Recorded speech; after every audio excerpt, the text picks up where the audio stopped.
G'day, I'm Dave. I'm one of the dentists here with a special interest in children's dentistry. My philosophy is that as kids can learn to fear the dentist, they can also learn to love the dentist. So by being gentle, honest and encouraging a sense of fun, we aim to encourage that love of being at the dentist.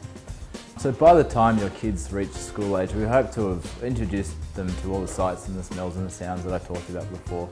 And so that, heaven forbid, anything needs to be done, they're comfortable in the scenario and at Dental Lounge in the chair here. We do practice preventative dentistry, so hopefully we've encouraged our kids to have an ownership of their oral health so that they don't actually need any fillings by the time they come to see us, and they're meeting new kids in the playground and swapping lunches and getting all sorts of sugar in their diets. Hopefully they've learnt to brush and they've got enough diet advice from us so that they know the right choices to make and we can keep them on the right track. Recent government studies show that half kids under the age of 6 have some form of decay in their mouth. We're trying to stop this before it happens, but let's just say that your child does need a filling. We do have all the equipment here, pain-free needles. We use the wand that a lot of the adults ask for now as well. Gentle touch and generally showing them your kids and you, everything that we're going to do before we do it so that they feel like they're in control of the situation and a filling becomes not a big ordeal at all. The reason we do fillings in kids' teeth, you might think that kids' teeth fall out, but they do.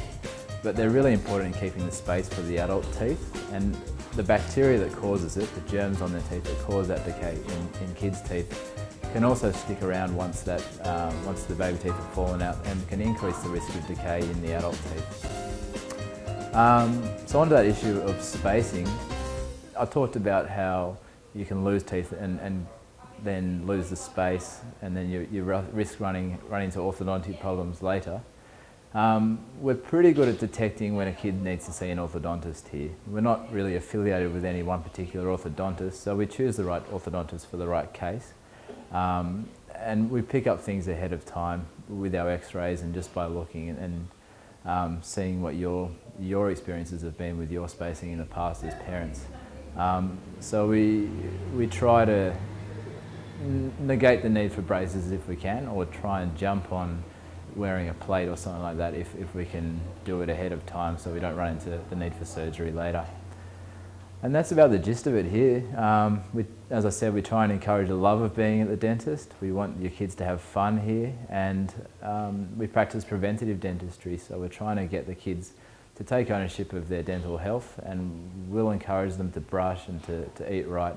And so hopefully by the time they're at school age and they've got the opportunity to eat all those sort of bad foods, they're not going to need fillings or any other treatment that might mean they learn to fear us again.